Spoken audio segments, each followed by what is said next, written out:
everyone. I just wanted to come on here today and talk to you a little bit about something that I'm seeing in our Facebook community quite a lot, which is about puppies and dogs that seemingly don't want to go for a walk. And the reason that we know this is that their owners are clearly listening and understanding what their dogs are trying to tell them. So if you are in this category, I just wanted to say well done. Well done for noticing that your dog is not ready. Your dog doesn't want to go out for a walk for whatever reason. We don't really know why. We can have a conversation about that because I do talk about it quite a lot as to why our dogs don't want to walk. But for the purpose of this video, I just want to reassure you that often dogs don't want to go for a walk.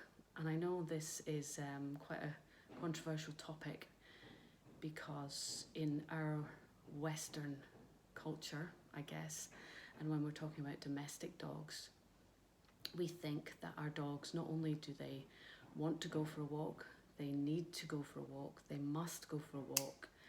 And what's more, we even talk about how long we think they should go for a walk for, how many times a day is enough. And I guess I'm here to tell you that, or to suggest to you, to look in a different direction, because from what I've seen over the last 15 years working with dogs and their owners, the approach that I use is called dog listening. And so that's essentially what I've been doing and what I've been helping the owners of the dogs that I work with to do, is that there are times, many times, when our dogs just don't want to go for a walk. It's just that simple. They just don't want to go. In free-living dogs, and by that I mean that dogs that aren't, I guess, incarcerated by us. They don't choose which family they're going to join. They don't choose if it's going to be in the city or if it's going to be in the country or if it's going to be in a flat or if it's going to be in a house.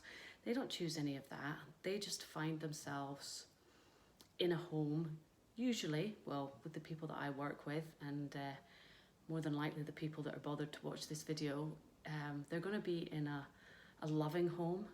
They're going to be in a home where their owners want to do the absolute best by them. But it's not their choice at the end of the day, and they do not have the freedom to come and go. So I've been fortunate enough to observe free-living dogs in both Greece and Thailand. And when you observe these dogs, they never go for a walk, actually.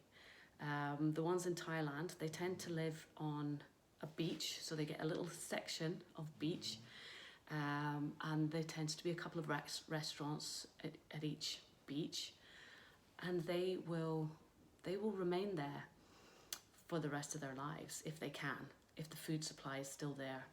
So essentially they are living with usually a pack of dogs, usually a few other dogs, all different ages and sizes and colours. And the reason they're there is because there is a supply of food and water from the restaurant. And they will not venture from there unless the food supply dries up. Okay, they will just hang out there. And for fun, then they'll play. They'll play with each other, they'll play with humans that want to play with them, but generally they will just play. So this whole idea of exercise and walking is a human thing. It's a human need. It's not a dog thing, because largely our dogs are being fed at home in the house. So they don't know that you've gone to Tesco or wherever to get the food, but they know that the food is supplied in the house. So why would they need to go anywhere? Because the only reason that a dog will leave the safety of their den, as it looks like for them, is to go out for food. So in the domestic environment, when we are feeding our dogs at home, there is no requirement to leave the den, okay?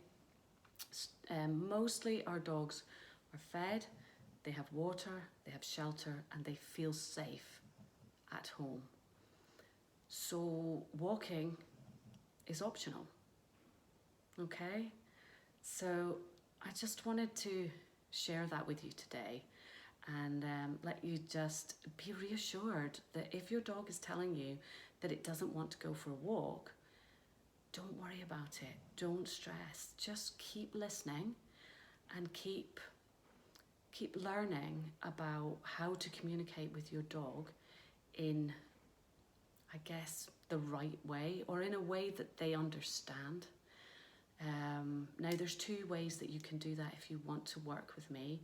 I have a program called Puppy Love, which you can join anytime, and we look at the whys and wherefores of why our dogs may not want to walk. Like sometimes they want to walk one day and other days they don't.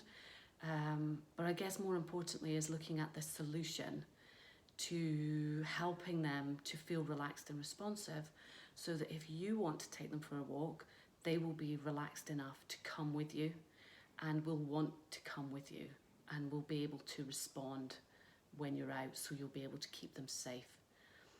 So I share all of that in Puppy Love. If you have an older dog, then I have a program called Freedom from Training, because I'm really passionate about the fact that our dogs don't need trained.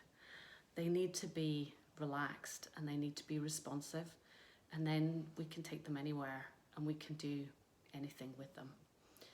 So that program is very similar to Puppy Love. It's a 6-week program. It's all online, and you'll get 6 hours with me in a group setting, and you also get a half-hour one-to-one with me as part of that program.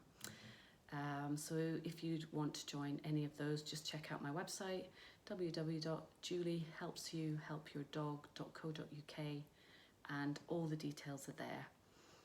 And yeah, I think that's all I wanted to share with you today. I'm going to put this video into our group, and let you share it with anybody else that you know that maybe isn't in the group that would like to, that might find this information useful. So please don't stress. Your dog does not need to go for a walk. It is optional, and keep listening. Thanks. Bye.